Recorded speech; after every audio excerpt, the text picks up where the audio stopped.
Welcome back to Mama Mystery. We have some new music. Do you love it? Yep. I like it. I think it's fun. It's a good change. We're back. We're fresh. We have, I don't know, like 2 months have gone by since we've come out with a new episode. So we're going to start fresh and we're going to be back on track. And we're going to be back on track. Weekly. Yes. So we Thanks had a for your baby. patience. Yeah, we had a baby. I had a baby. But we had a baby, Yep. And he's really cute. His name's August, and that is why we have been kind of MIA lately, but That's we're all back. we're telling you about him. That's all we're going to tell? Yep. Okay. Well, anyway, so welcome back. We're so glad you're here. I am your host, Kelly. Austin. I am your co-host, Austin. Sorry, I was eating a bite. Kelly's mad. We're husband and wife. She loves crime. I don't. Maybe you're new. Kelly loves crime. She gives this mama mystery with the murder history. Yes. I'm not that into it, I'm really not that into it. I don't understand when we meet people and they go, "Are you really not into it?" Yeah, I'm really not into it. Okay, but can you clarify? But Kelly does a fantastic job at telling these stories, and it's enough to keep me intrigued. I mean, I'm pretty into it whenever she tells the stories. Yes. So, okay, but by saying you're not into it, like, you don't just go out and watch Dateline on your own accord. Like, you're into it when I tell you the stories and you give us your unscripted and unfiltered reactions. For sure.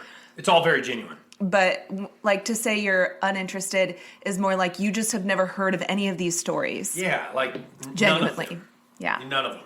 Yeah. So anyway, that's the gist of our show. Here we are. So I guess we can go ahead and get started. First, I have something to say. Okay. All right. A lot of husbands and wives listen to this. Okay. Okay, so for the husbands and wives listening to the couples, and then for me and you, I want you to look your significant other into the eye. Okay. Okay? You love them, right? Yeah. I'm scared. And I want you to know that you are looking at the person that is statistically most likely to murder you. Did you know that?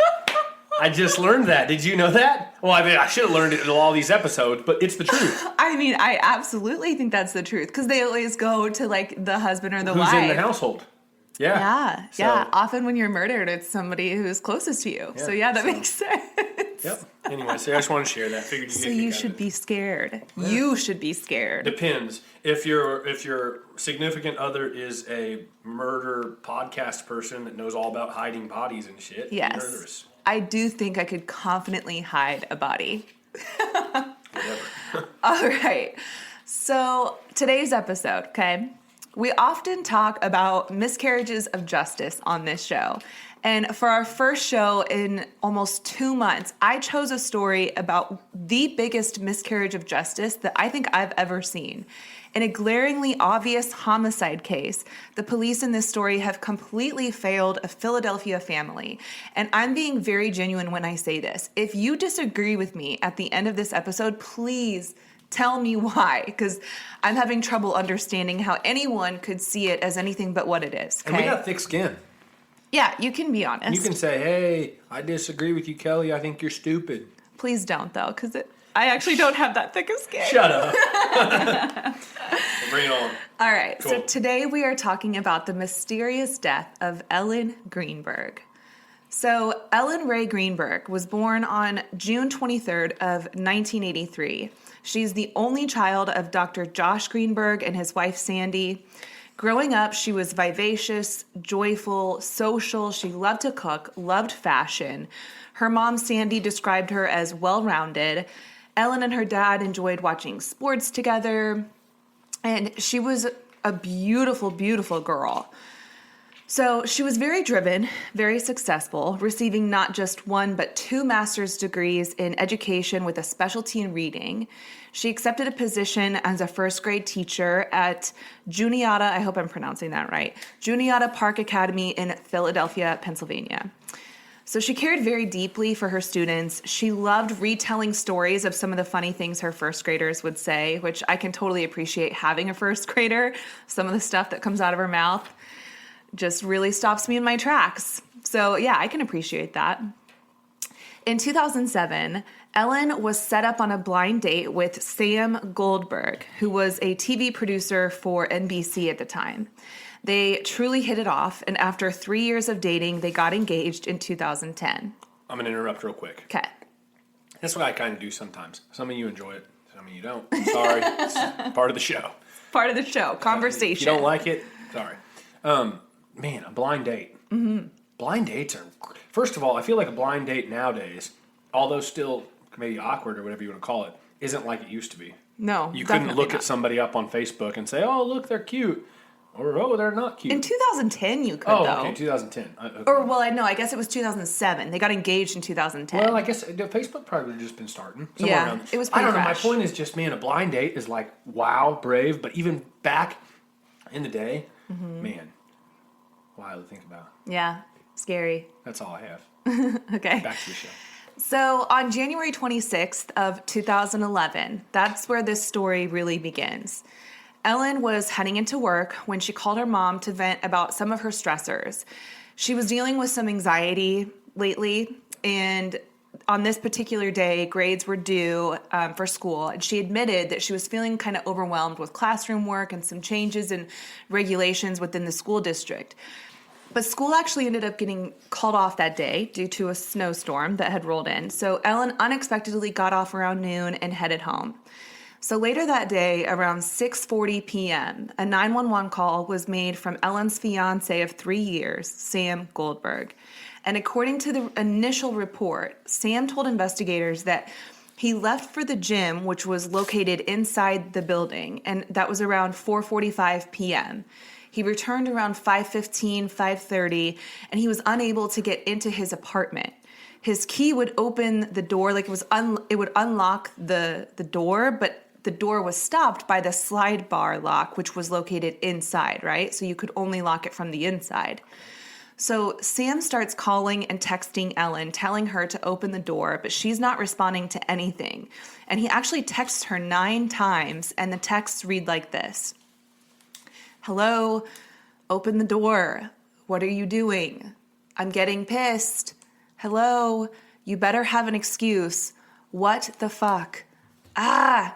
You have no idea.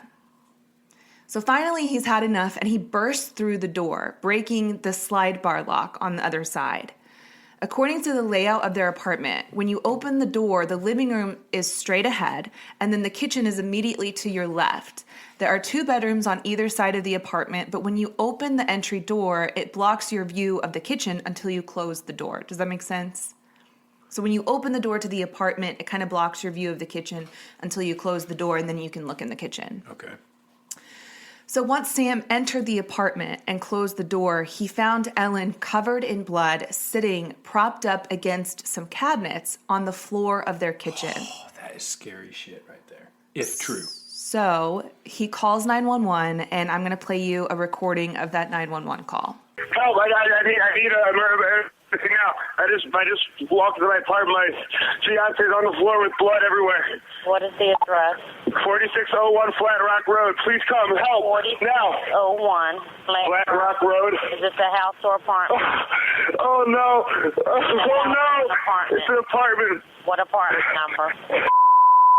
Please hurry, please. Where is she bleeding from? I don't know. I can't tell. No, sir, you have to calm yourself down in order to get you some help. I'm sorry. I don't know. I'm looking at her right now. I can't see anything. There's nothing broken. She's bleeding. Ellie!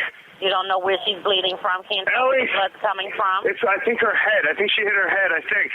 But it's everywhere. Okay, sir. It's everywhere. Think she might have fallen? Do you know what happened? She may have slipped. There's blood on the table. Her face is a little purple. Okay, hold on for rescue for her. Stay on the phone.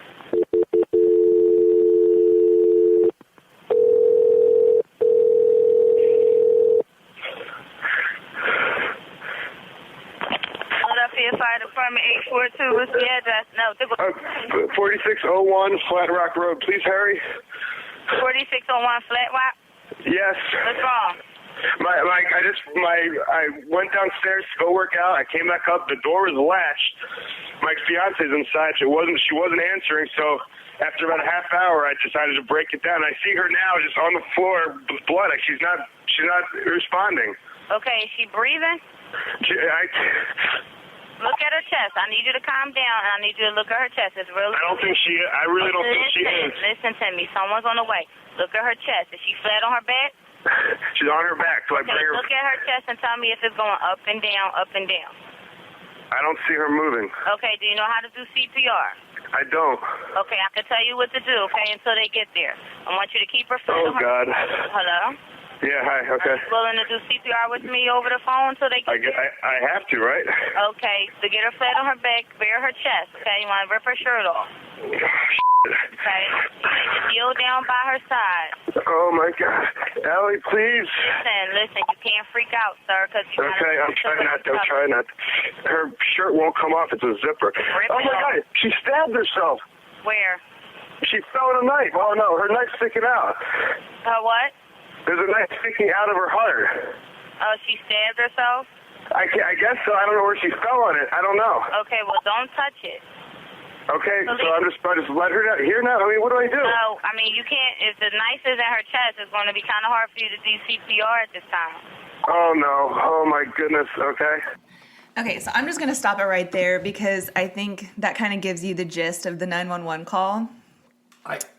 I loved your reaction, though, because it is exactly what my reaction was. So go ahead. Well, I never know what's going to happen in these. Okay, so I don't want to eat my words because I've said stuff before and people think I'm insensitive. And I'm just giving you unfiltered my first reaction as I'm listening to it all the way through until the part where he says, "Oh my God, there's a knife in her chest. Wow, Holy moly!" Yeah. Until that, I'm sitting there thinking, this sounds like. Again, I'm not trying to insist. I'm just saying how it goes, even if I didn't hear that part. You try to pick up on what they're saying, how they're saying it, their tone, everything. And it comes across as very much like I'm trying to script this like I'm freaking out. So like, oh my God, oh wow. Like you're saying what you think you're supposed to say is kind of how it comes across. Versus like a genuine, I'm a freaking mess over this. Or, and I get that sometimes you're in shock, but I mean, it just sounds weird. Then my jaw dropped, literally. I was looking at Kelly when it got to the point where it says, "Oh, holy moly, there's a knife in her chest." She stabbed herself. She may have fallen on it. Or she fell on it. I don't know. That part just sounds like complete horse shit. So imagine this, because this is the immediate problem that I had when I heard this 911 call. He's walking into the kitchen, okay? If she is propped up on the floor, she's sitting on the floor, but she's leaned up against the cabinets, right? How do you not freaking see the knife sticking out of her chest that entire time? You're checking for her pulse. You're checking to see if she's breathing. How do you not see the handle sticking out of her chest? And then you go, pull up her shirt. Oh God, there's a knife. And when you say she could have fallen on it. But she's sitting back up on it? And then you also say she stabbed herself. Who stabs themselves? Okay, so that's a really good question, Austin, and we're going to get to that point because that becomes a huge point of contention in this whole story. But I also want to add too, a lot of times when you listen to 911 calls, you listen for a sense of urgency, right? A sense of, if somebody is innocent and they're calling for help for someone that they love that's been hurt, they're like, please come, send help right now. And he does that in the beginning until they say, I'm going to tell you how to do CPR. And he's like, well, I guess I have to, right? Mm-hmm. Are you serious? That's your response? Like if someone was telling me how to help you, if I just found you, the love of my life, on the floor, and they're giving me instructions that might hopefully, possibly save your life. Okay, tell me what to do. Let me put you on speakerphone and I'm going to do it. Like you just power through, you do it. You don't I guess I have to, right? I don't think logic would kick in the moment. If that makes sense. Like logic to be like, well, shoot, if I don't do it, they could die. This is going to get kind of messy. Yeah, I mean, my hands are going to get dirty. Are you sure? Like, right. I might ruin my outfit. Right. It's weird. It's super weird. I feel like there's a lot of problems I have with that 911 call. Mm-hmm. So, but anyway, when Ellen was found, she was fully clothed. She was wearing a zipped up hoodie on top of a t-shirt. She had sweatpants on and Ugg boots. Holes were found in her shirt that were consistent with underlying stab wounds. And the medical examiner counted 20 stab wounds to her body, including stab wounds to the back of her head and neck. Which something that you've told me in the past, and I think it's interesting, so people will probably know this or have listened, but stabbing and that many stabs is a very, what's the word? Personal attack. It's very, just vicious and there was no remorse or no, like, I'm going to stop doing this. It's like a you were fit going of to town. rage. Yeah, that's the word I was looking for, rage. Mm-hmm. Going to town on it's crazy. Yeah, it's a very passionate crime. Mm-hmm. So at first, there didn't appear to be any evidence of a struggle in the apartment. Nothing appeared to be missing. 3 laptops were still present in the apartment, as well as Ellen's engagement ring, which she did not have on at the time. In Ellen's nightstand, 3 prescription pill bottles were found for Xanax, Klonopin, and Ambien. What is Klonopin? Klonopin, I think it's like an anti-anxiety medication. Ambien helps you sleep. Xanax is also anti-anxiety, I believe. So anyway, in Ellen's purse, there was a little notebook, like a journal, with notes that Ellen had written about her state of mind that was last dated 10 days prior on January 16th. And we'll get to that in a second. But when detectives spoke with Ellen's parents, her mom said that she had just spoken with Ellen on the phone that morning, and while Ellen was on her way to work, she admitted she had been struggling with some anxiety since the end of last year, but that she was getting professional help.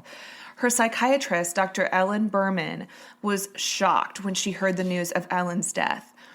She told detectives that she had only been in 3 times, but was scheduled to come in the very next day on the 27th. And she told detectives that Ellen admitted to struggling with feeling pressure at work and that she didn't know if she should quit or just work through it, but that was really her only stressor. She never complained about her relationship with Sam. In fact, when he came up in conversation, Dr. Berman noted that Ellen smiled when she talked about him. Dr. Berman asked if there was ever any emotional or physical abuse in their relationship, and Ellen denied it. And she also put in her notes that Ellen did not seem suicidal. So when detectives accessed her computer's search history, they found that on January 10th, somebody had Googled terms like quick suicide and painless suicide. However, it was later found that those weren't actually like direct searches. It was more like clicking a link that came up from another post. Does that make sense? Like a suggested type thing? Yeah. There was also a balcony to the apartment, but the apartment was on the 6th floor, and the snow outside was completely undisturbed, leaving only one point of entry for the apartment, which, according to Sam, was locked by that slide lock, which would only be lockable if you're inside the apartment, right? Mm-hmm. But it turns out there's actually a lot of YouTube videos that show you how you can lock a slide lock from the outside. You can like lock it or unlock it. So there's ways you can leave like, the apartment and still lock it. Yes. Yeah. You can slam the door shut. You can use a rubber band. I mean, there's like all these different ways. So anyway, due to all these initial findings, the police quickly ruled Ellen's death as a suicide. But the next day, when the medical examiner performed Ellen's autopsy, like I said earlier, he found 20 stab wounds, 10 of which were to the back of her neck and head. That tells you everything that it wasn't her. Exactly. You would think, right? I don't even know how it's like possible. Most of the wounds were superficial, like only a fraction of a centimeter deep, but there was one rather large gash to the back of her head, which measured about 6.5 centimeters long, and it had smooth edges, indicating that it was done with a smooth knife, not a serrated knife.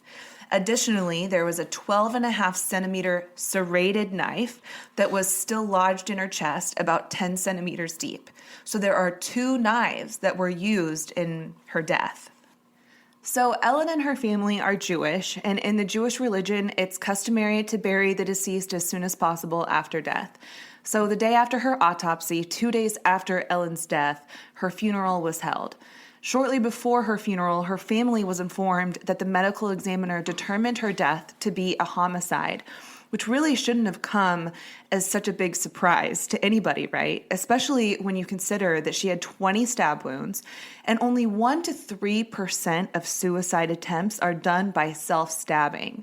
It's not only uncommon, but to stab yourself 20 times and with 2 different knives, it just does not make sense. It almost seems impossible. Yes. But the day after her funeral, the day after Ellen's family was told that her death was ruled a homicide, the Philadelphia Police Department backtracked their statements, saying the death of Ellen Greenberg has not been ruled a homicide. Homicide investigators are considering the manner of death as suspicious at this time. So now you have conflict between the medical examiner's office saying that her manner of death is a homicide, and the police department saying, well, we're not sure. I mean, it's suspicious, but we don't know yet. So sorry, I hope I didn't miss it. What the two knives? Mm-hmm. Was that just a comment, and then everybody just said, okay, move on? Yeah. Nobody's like questioning. Nobody in the police department is questioning it. And so just so I'm clear, it was one smooth knife in the back of the head. Mm-hmm. That's kind of surface one, and then a different knife for all these other stabs. Well, at least a different one for the one that was in her chest. The fatal, or assumingly fatal, stab wound to her chest that nicked her heart was done with a serrated knife. But the gash that was left on the back of her head was done with a smooth knife. Okay. Interesting. So, yeah, why aren't these two on the same page? It's really uncommon for a medical examiner and a police department to be on two different pages or to disagree with each other. And eventually, the medical examiner changed Ellen's manner of death to suicide at the request of the Philadelphia Police Department. And this is so backwards to me. Because listen, I have respect for police, but they are not medical experts. It's not their job to determine how somebody died. That is the medical examiner's job. Mm-hmm. So I can see why, at first glance, it might appear to be a suicide, albeit a strange suicide, right? There were no defense wounds, no sign of a struggle, nothing missing from the apartment, undisturbed snow on the balcony, and a door that had to be locked from the inside. The neighbors didn't hear anything except for when Sam was locked out and pounding on the door to get in. The blood was all concentrated in the kitchen, nowhere else, and even the knife used to stab Ellen only had her DNA on it. So I can see why those facts by themselves might lean you towards suicide, right? Super weird, but yeah. Yes. But once you dig a little deeper to the details, that's when questions arise. It appeared that Ellen was literally in the middle of making a fruit salad. There was a strainer on her kitchen counter that was being used to rinse some blueberries, and there was a freshly cut orange sitting nearby. So she's literally in the middle of making it. Her stab... And you don't... Just real quick, sorry to interrupt you. Yeah. Falling on a knife. Yeah. Like that... Like the fact that... I don't know, that crossing his mind during the 911 call to say, she could have fallen on it, I don't know. Mm-hmm. And then there's 20. It's like... Yeah. I don't know, that's just weird. Yeah. Back to what you're saying. And I just, when you think of like the chronological order, like, okay, she's making a fruit salad. What would set her off in the middle of making a fruit salad that says, you know what, I'm just gonna take my own life, actually, with 20 stab wounds. Right. That just is bizarre to me. Her stab wounds all varied in degree of depths from just nicks of about 0.2 centimeters to about 3 inches deep, with the final exception of the one to her heart, which was about 4 inches deep. Also noted were bruises all over her body in various stages of healing and with no apparent explanation of how they got there. In total, there were about 11 bruises on her arms, stomach, and legs. And when I say they're all in various degrees of healing, that tells you, if you don't already know, that they've happened over a course of time. This is like repeated beatings. Mm-hmm. So 10 of these stab wounds were on the back of her neck, which we'll come back to in a second. I just want you to place that in your mind. But the investigators still remained unwavered in their opinion that her death was a suicide. Just a couple days after her death, a police spokesperson said that they were leaning towards suicide and looking into mental issues she might have had, which is such a slap in the face to her family. Ellen had already admitted to her mother that she was stressed out about work, but could that alone have really driven her to commit suicide? In such a violent manner, too. Yeah. She was getting married that August. She had just sent out save the date cards days before her death. And yes, planning a wedding can be stressful, but she never complained about her relationship or the planning. Debbie Schwab was one of Ellen's best friends, and she noticed a change in Ellen in the months leading up to her death. She said Ellen went from being one of the happiest, most bubbly person she knew to being filled with anxiety. She said, quote, she kept saying it was because of school, but she was very vague about everything. If I asked her anything, there would be a long silence, like she just didn't want to talk about it. I'm just guessing here. To me, it sounds like an abusive relationship. that you're embarrassed to talk about. You don't want to back out of a situation because you're out to get married. There's so much social pressure because you're engaged and a wedding's coming out and you already sent out save the dates. And it's ultimately like an embarrassing situation. So not talking about it isn't the craziest thing in the world. Being ridden with anxiety, taking anxiety medications isn't the craziest thing in the world. No. Oh my gosh. I feel like everybody should be medicated.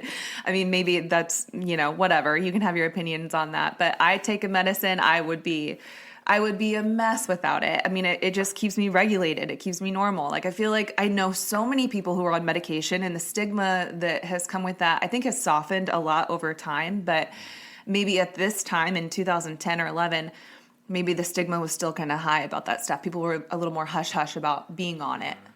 Yeah. Well, regardless of the medication, I think that people, if in an abusive relationship, a lot of times are embarrassed but continue to go back and...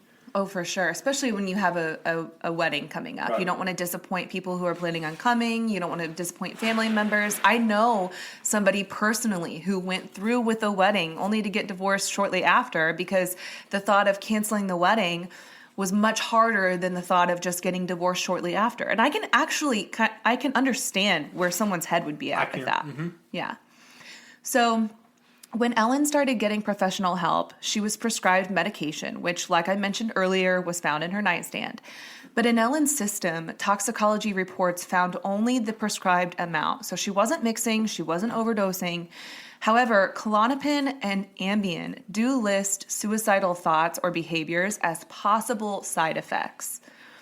So detectives on this case stood by their ruling of suicide steadfastly. They believed that she was severely anxious, found in a locked apartment with no defensive wounds. And to explain away the quantity of stab wounds, they said that they were likely test or hesitation marks. Like she was just inflicting these wounds to test out the pain as she was considering killing herself. I'll eat my words if I'm wrong at the end of this. I think that's ridiculous. Yeah, I mean, I know that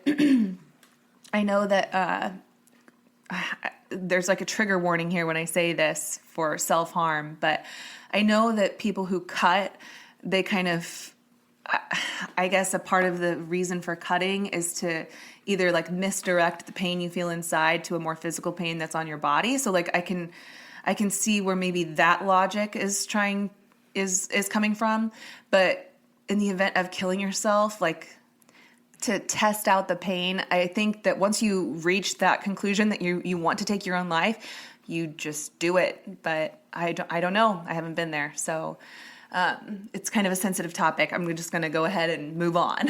So to further bolster their case, detectives sought out the professional opinion of a neuropathologist. They sent this neuropathologist a portion of Ellen's spinal cord that was hit by the knife when the stab wounds were inflicted on the back of her neck, right?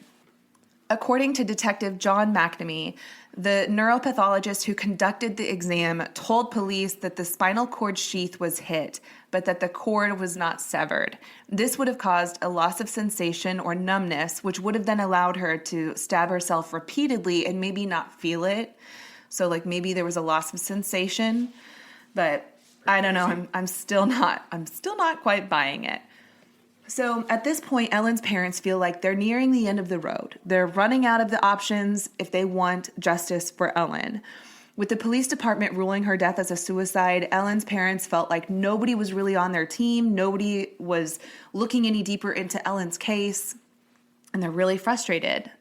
So the Greenbergs obtained a new lawyer, former State Attorney General Walter Cohen, who filed a public records request to get the police case file. However, they were denied access. So Walter Cohen pressed again, and this time Ellen's family was allowed access to the file, but they had to come to the building to access it, and they weren't allowed to take any pictures or make any copies of anything.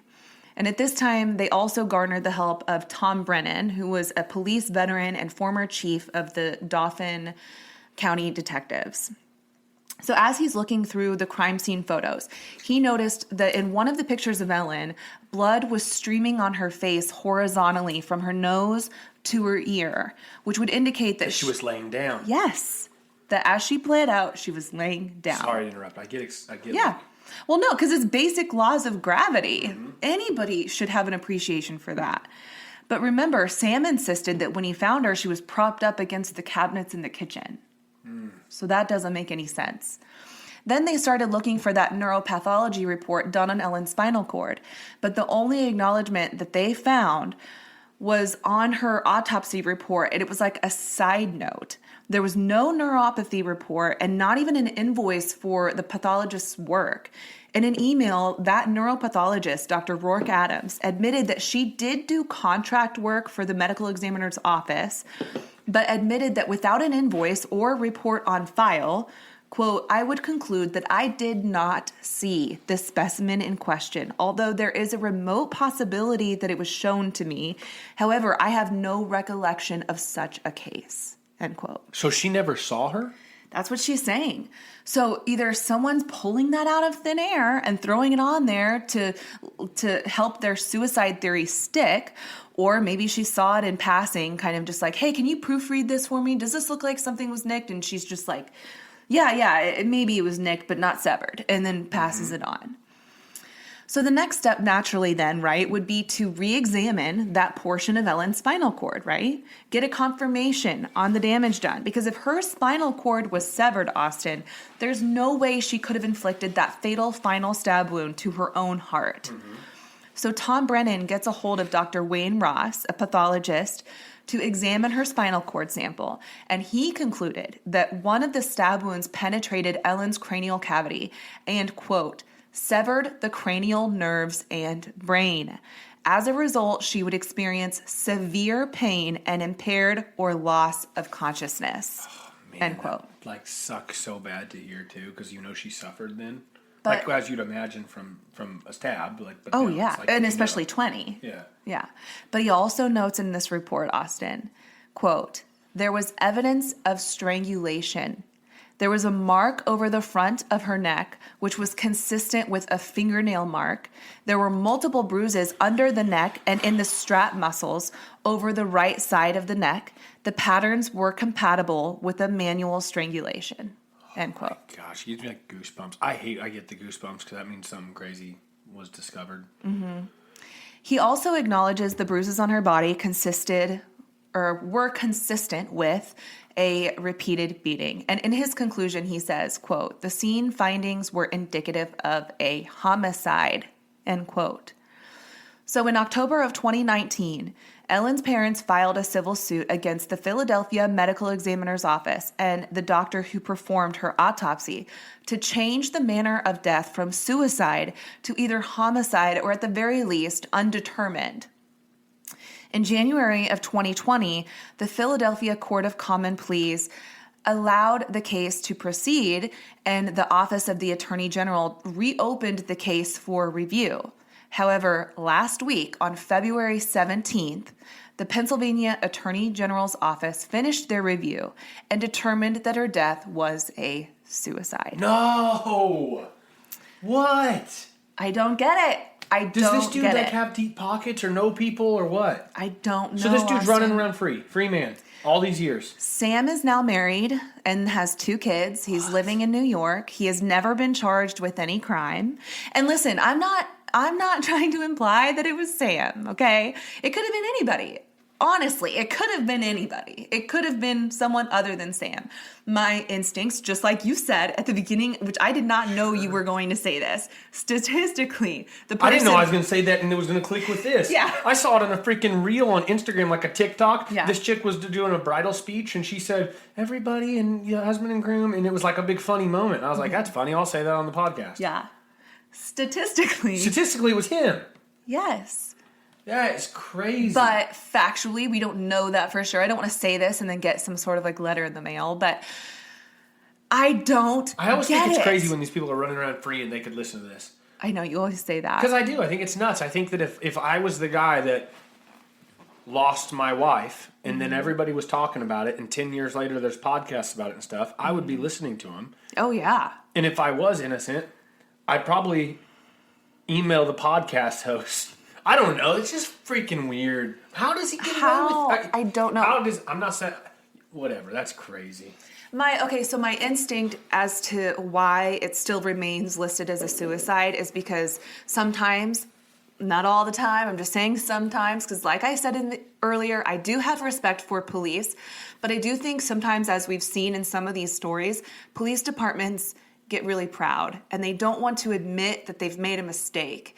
And we've seen it in cases in the past, and I feel like that's what's happening here, is that they don't want to admit that the investigation was shoddy. Like, they had allowed, the day after her death, they had allowed some of Sam's family members to come into the apartment and gather some of her things for the funeral. So that would have completely botched any kind of evidence left behind. They had a cleaning crew come the next day, like a professional cleaning crew, to clean up all the blood and everything. And there's been multiple cases you've read stories of where police departments admitted wrong, or they had the same situation. Yeah, sometimes they do, but sometimes they don't. And I feel like that's kind of where my initial instinct goes. Like, I don't know that it's because Sam has deep pockets. I mean, I can see that that's a possibility, but when politics, who do you know? Or that. But I just feel like, I don't know, the conflict between the medical examiners and the police officer or the police department is so unusual to me. And the medical examiner did say that they felt pressured by the police department to change the manner of death from homicide to suicide. So why? Why? And where did this happen again? Philadelphia. Bless you. Excuse me. And he lives in New York now. Yes. I just think it's interesting. Yeah. Gosh, that is so insane. Yeah. So the Greenbergs continue to fight for justice for their daughter, and they are in the process of suing the city of Philadelphia, still trying to change that manner of death. I don't imagine that they'll ever give up the fight for their daughter. Hell hath no fury like a parent who has lost a child. So I don't see this ending anytime soon, but wild. Let me know your thoughts. Message me on mama.mystery on Instagram. Leave us a review if you feel so inclined. Make it kind, please. And yeah, that's it. Until next week, thanks for listening. Mama Mystery.